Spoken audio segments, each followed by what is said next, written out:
তুই নিজেও কারোর সাথে প্রেম করবি না, আবার আবার আমি কাউকে পছন্দ করে নিলে তাকেও বিয়ে করবি না? হ্যাঁ, তবুও মেয়ে বিয়ে তো করতেই হবে। আরে ধুত্তেরি, শুধু মেয়ে কেন, মেয়ে ছেলে সবাই বিয়ে করে, কি আশ্চর্য। বলে যাও। হ্যাঁ, সেই জন্য ভাবছি উজানের সাথে তোর বিয়েটা দিয়ে দেবো, বুঝলি তো? You guys carry on. ওর সাথে তোর তো সেই ছোটবেলা থেকে একটা প্রেমের সম্পর্ক রয়েছে, কি আশ্চর্য।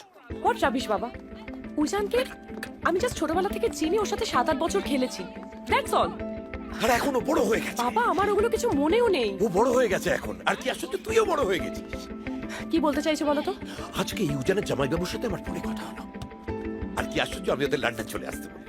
ধর তোদের দুজনের মধ্যে দেখা সাক্ষাৎ হলো, কি আশ্চর্য, হতেও তো পারে।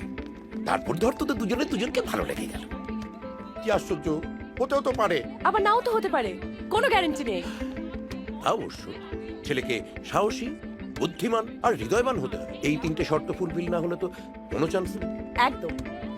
তবে ছোটবেলাকার বন্ধুত্বের খাতিরে ওকে একটা চান্স দিতেই পারি, কিন্তু এই দেশে নয়। Come on, Yeah. let's play.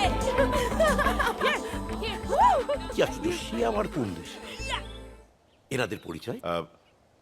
উনি আমার দিদি, ও, আর ও আমার ভাগ্নি। নমস্কার।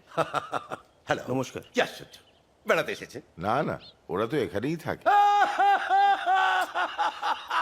এত হাসার কি হলো বুঝতে পারলাম না তো। না না, জামাই যদি শ্বশুর বাড়িতে থাকে তাহলে তাকে ঘর জামাই বলে, কিন্তু তার বড় দিদি কিংবা তার ছেলে যদি সে বাড়িতে থাকে তাহলে যে কি বলে নামটা কিছুতেই মনে পড়ছে না। সে কি ঘর ননদ নাকি ঘর ভাগ্নে নাকি ঘর জামাই এরই আশেপাশে কি?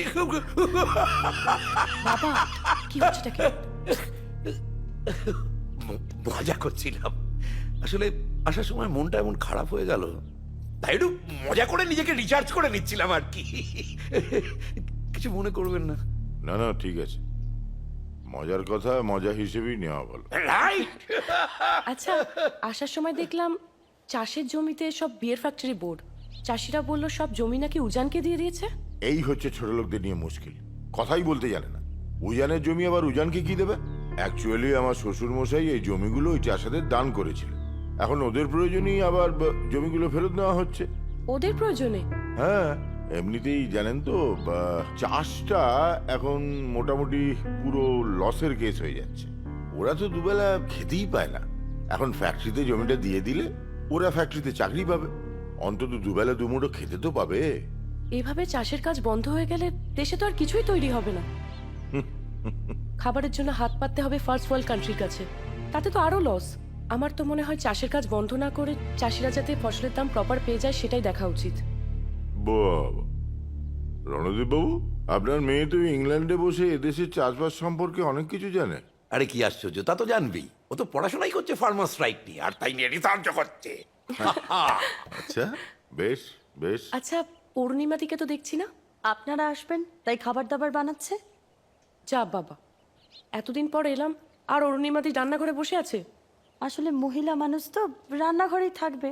ও আচ্ছা, আসলে আপনি এখানে বসে আছেন তো তাই ঠিক বুঝতে পারিনি।